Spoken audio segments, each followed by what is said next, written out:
Good morning, gang. To all of the YouTube people, everybody say Happy New Year, YouTube.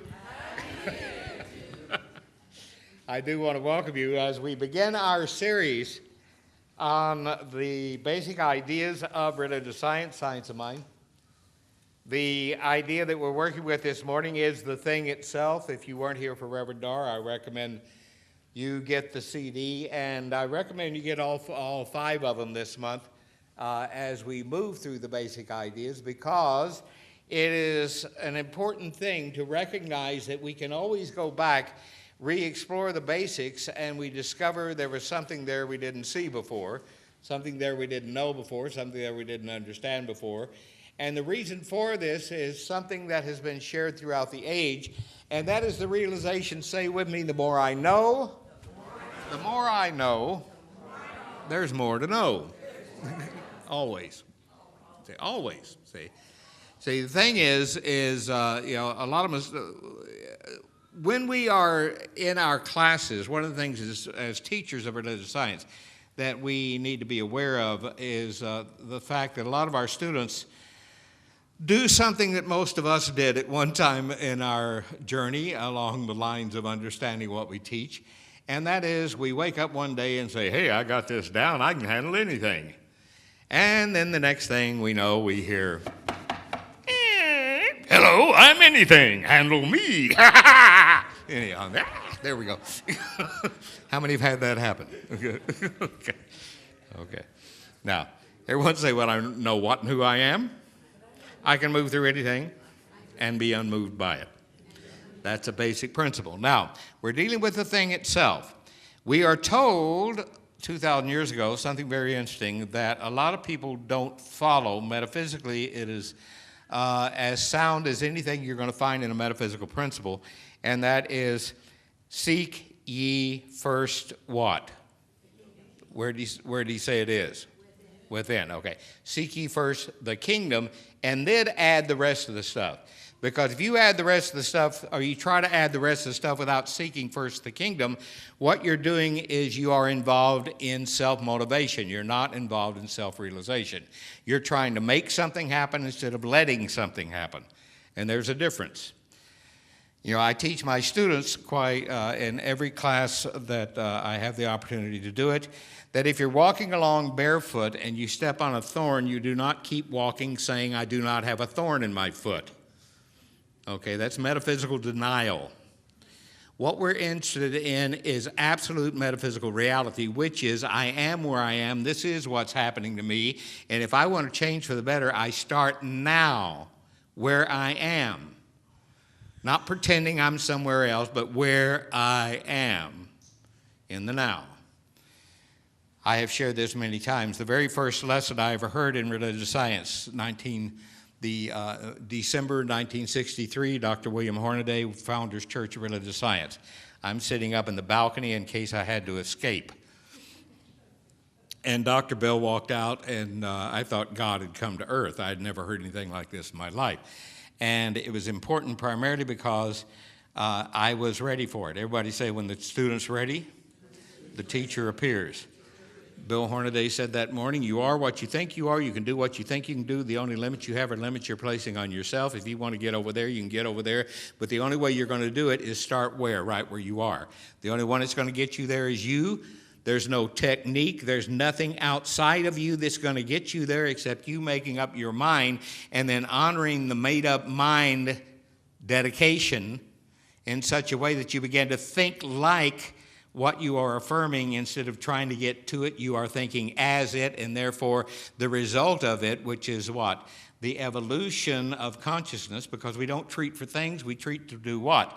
Be the consciousness of the thing we want. How many know people that are out here manipulating things without changing identity? See? They just want them, another person, another place, another thing, another day, another instrument, whatever it is. Okay. See. How many know people who changed instruments, but they're still playing the same old song? Okay. They've changed locations, but they're still having the same life. They've changed people in their life, but they're still having, it's just a new version of the same old thing. I gave you two handouts this morning. One is from one of the most important teachers we've ever had in our history, and that is Dr. Tom Johnson. How many remember Dr. Tom? Was he wonderful or what? Yes, he was. And we had Tom here all the time. I found this for you, and I thought it would be a good way to start the year is to give you this lesson. Save it. In order to experience perfection, we must turn away from the memory of yesterday and the dreams of tomorrow and put our attention on today. How many have heard that lesson before? You can't hear it enough, you can't study it enough, you can't think about it enough. Now is the zen of our teaching. And the zen of our teaching, as Dr. Holmes said, the problem with most metaphysical students is they take the regrets of yesterday and the fear of tomorrow and turn it into an indigestible sandwich. So our challenge is to wake up and know there is perfection, it is waiting to come forth, and it doesn't care what we do with it.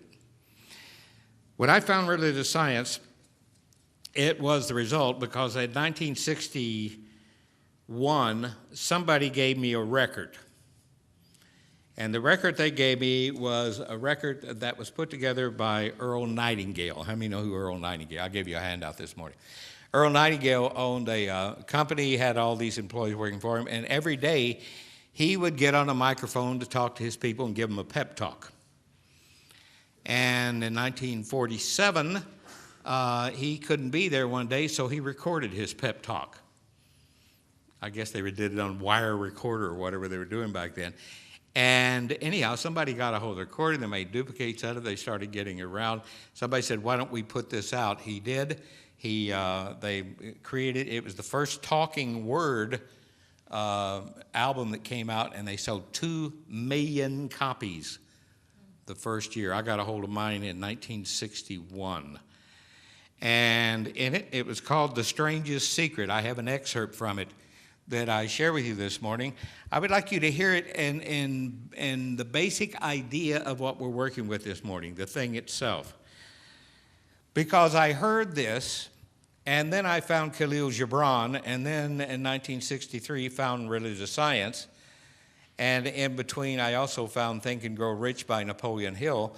All of a sudden, all of them combined when I heard religious science taught in the first time, and also became aware of something that Dr. Holmes stressed over and over again, and that's nobody has a copyright on truth. Nobody's cornered the market. Nobody has more of it than anyone else.